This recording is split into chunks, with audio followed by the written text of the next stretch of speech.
কানের পর্দা ফেটে যাওয়া, অনেক সময় কেউ কোনো আঘাত লাগলো, চর বা মারামারি থেকে হতে পারে, এমনি অনেক সময় এয়ার প্রেসারে ফেটে যায়।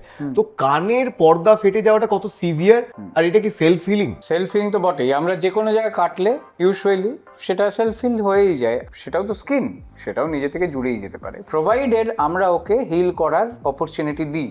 ম্যাক্সিমাম মানুষ কানে ট্রমা হওয়ার পর যেটা প্রথম ভুল করে সেটা হচ্ছে ঘরের কারোর কথায় গিয়ে কানে তেল দিয়ে দিল। ইভেন আরো বিপজ্জনক যেটা, সেটা হচ্ছে জল দিয়ে দিল। আজকাল তো সবাই ডাক্তার, ড্রপ দিয়ে দিল। কানে যখনই কোনো আঘাত লাগবে, তারপর যদি হিয়ারিংটা কমে যায় ও কানটা ব্লক লাগে, এইটা এভালুয়েট করা উচিত যে কানের পর্দা ফেটেছে কিনা। 99% পর্দা নিজে থেকে জুড়ে যাবে যদি কানটা ড্রাই রাখা হয়, কানটাকে কোনো ধরনের ফ্লুইড যাতে না পৌঁছায়। আমাদের কান পর্দাটা হচ্ছে একটা ব্যারিয়ার, যেটা আউটার ইয়ার বা এক্সটার্নাল ইয়ার, কানের পর্দার ভেতরের যে ইম্পর্টেন্ট পার্টটা থাকে সেটা থেকে সেপারেট করে। যদি তাতে ফুটো থাকে কি হবে? আর তার উপর যদি আমরা জল ঢালি বা আননেসেসারি ড্রপ ঢালি, সেই লিকুইডটা ভেতরে চলে যাবে। ভেতরে গেল, ভেতরে একটা এনভায়রনমেন্ট ক্রিয়েট হলো যাতে ভাইরাস ব্যাকটেরিয়া গ্রো করতে পারে বা ফাঙ্গাস গ্রো করতে পারে।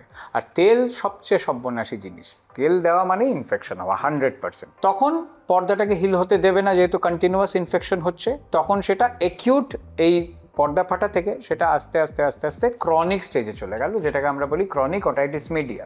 ক্রনিক কানে ইনফেকশন যাতে একটা ফুটো রয়েছে এবং ওই ফুটো দিয়ে ডিসচার্জ বেরিয়ে আসছে। সো প্রাইমারিলি কানে চোট লাগলো বা বেরোট্রমা হলো বা যাই হলো, কান বন্ধ হয়ে গেছে চোট লেগে, কারুর কথা শুনবেন না। প্লিজ ইএনটি ডাক্তারবাবু কারোর কাছে যাবেন, উনি এক্সামিন করে দেখবেন। যদি পর্দায় ফুটো হয়ে থাকে, ভয় পাবেন না, সেটা 99% ক্ষেত্রে নিজের থেকেই জুড়ে যাবে।